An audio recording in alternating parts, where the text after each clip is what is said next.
Have you ever witnessed a librarian holding a teacup while flipping a kill switch? That was the final memory the rookie guard had before the blackout.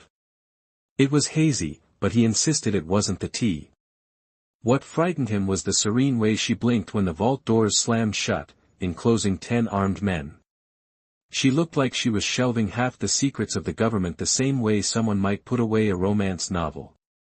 That morning had begun like any other. A polished transport shuttle slid into the stone-lined shaft beneath Citadel SXS underground archives. 5 guards in armor and dark sunglasses stepped out first, bearing the corporate authority's blue crest, a parody of modern law enforcement. They were followed closely behind, rigid, rehearsed, artificial. Then came Marcus. He was the one talking about audit procedures, eyes glued to his tablet.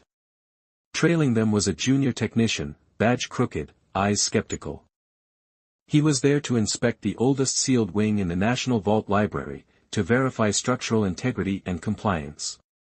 The librarian was already waiting at the catalog terminal, a terminal no one had approached for 20 years. Her name tag simply read Ada. She wore an oatmeal-colored sweater that made her glasses slip down her nose. Real glasses, not smart lenses. Her sneakers made soft, functional squeaks against the marble floor. She smiled, not at them, but past them, the way a mother might smile at a toddler trying to assemble a gun backwards. "Welcome to the National Vault Library. Please sign in," she said, offering a clipboard. The head guard snorted and waved it off. "We'll need unrestricted access to all archives, including Vault Chamber 9. Ada hesitated just a heartbeat too long, not long enough for anyone but Marcus to notice. "Of course," she finally said, smiling. "I'll unlock the secondary access corridors."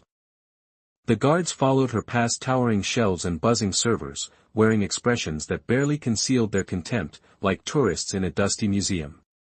One muttered, "This place smells like my grandfather's basement." Another laughed, "Hey librarian, what's that supposed to be?" He pointed to a black geometric tattoo near her wrist.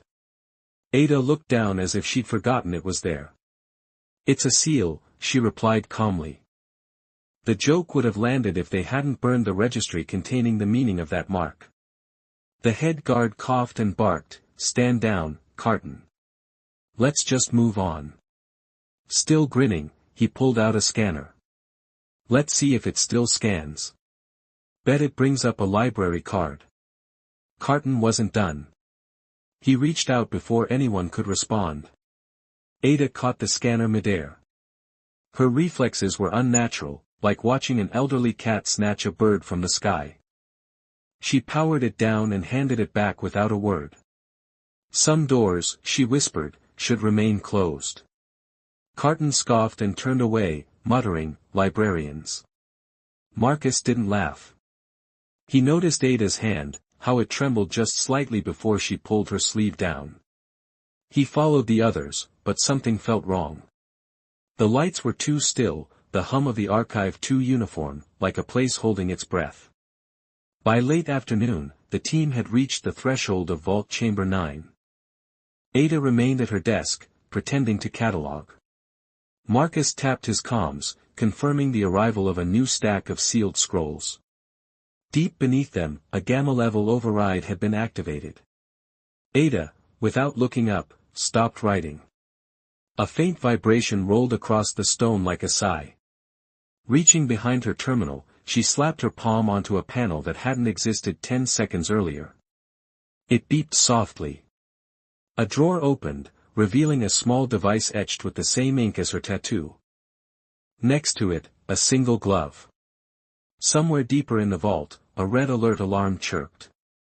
Marcus saw it, protocol red, manually triggered. His fingers froze. That tag, Operator 9A, was not supposed to exist. It had been deactivated or declared dead. He couldn't remember. The records were sealed. He turned. Ada was standing behind him, quiet, holding the device. "You shouldn't be here," she said, not unkindly. He swallowed. They activated the override. You started it, which is impossible. She nodded. Correct on both counts. The containment mode activated. A synthetic voice echoed, security breach detected. Initiating lockdown. Doors slammed shut. Guards shouted into dead radios. Vault Chamber 9 no longer answered commands. Access denied, the terminal screamed. Operator 9A has secured the vault. In the archival well, her silhouette was captured on a flickering feed. She stood among relics, forgotten, classified. Then she spoke, "You mocked the ink, but symbols are just stories waiting to be remembered. This one ends with me." She shut the vault. Inside, there was more than silence. Chamber 9 didn't hum like the others. It absorbed, no echo, no airflow, just pressure. The guards raised their weapons. Something waited. The lights dimmed to a golden glow, stretching their shadows. Marcus, still outside, lost signal. The command uplink went dead. Ada moved deeper into the archive with uncanny precision. She never looked back. Eventually, Marcus caught up near Sector Delta. She was at an old control station, typing steadily. "You're shutting them in," he said. "You manually initiated Red. That's not protocol." Ada kept typing. Red was built as a dead-hand failsafe by the original architects in case of takeover or corruption. "So you're 9A?" he asked. "I was," she replied, "until they erased us, disbanded the program, rewrote the files. I became the librarian because no one questions the person sorting paperbacks." She smiled faintly. But truth has a habit of resurfacing. Marcus's logic buckled. The same woman who had spent 10 years cataloging soft covers had just sealed off a tactical unit. "What's in Chamber 9, he finally asked. Ada looked at him. "Records. Real ones. Every suppressed insurrection, every signed order, every planned war. Not summaries, live feeds, transcripts. They were built as our immune system, truth signed in blood." She hesitated. "They didn't just come to destroy it, Marcus. They came to replace it with fiction." Below them, guards tried to breach the exits. Carton wandered into a sector that didn't exist on any modern map. He touched a CRT screen. It lit up. "Welcome, traitor," a voice sighed, faint and real. "Hello, Carton. I remember." His comms crackled. "Who's on channel?" No answer. The panels beneath him came alive. The temperature dropped. Ventilation reversed. Guards gasped. One dropped his weapon. Another coughed blood. "This isn't gas," Carton cried. "It's a nerve dampener." The door slammed shut. Trapped. Ada turned off the feed. Marcus looked shaken. "I'm separating them," she said. "Because you're hurting them?" he asked. "What's your plan?"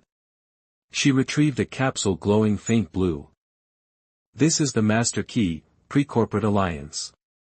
It can overwrite every system in this vault. I'll seal it in the main chamber, shut it down, clean the air, and then upload the truth to every shadow node."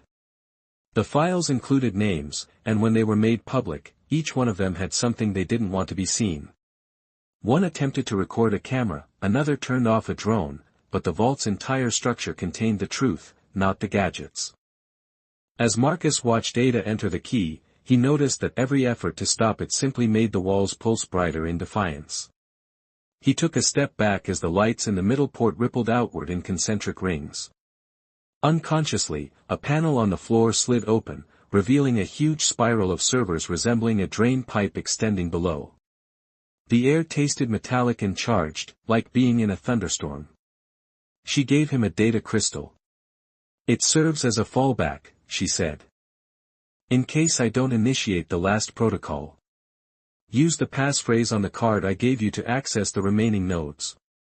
He nodded but hesitated. She added softly, if someone doesn't complete the manual overwrite, I must be present when the system cycles. His voice trembled. Why does he still intercept or rewrite the launch from outside? She didn't answer. She turned her gaze toward the spiral. Truth isn't a weapon, she whispered, then paused, realizing that sacrifice is always the end result. The static began to diminish until someone decided to carry it far over the communication devices. One of the surviving guards detected a signal, garbled but clear enough. A voice delivered a command: abort mission. Extract and remove the data. Do not interact with the librarian. It came from the corporate uplink. The Concorde capsule confirmed it. The guard looked at the others, trying to steer the conversation. They're abandoning us, he said. In the control room, Ada said, they're selling us out. Ada started the core sequence. A 10-minute countdown appeared on the main screen. She spoke into the data cascade. Marcus could feel the hum under his boots. To the architects who kept me quiet, to the officers who imposed fabrication, to the leaders who rewrote history, I'm restoring what you buried.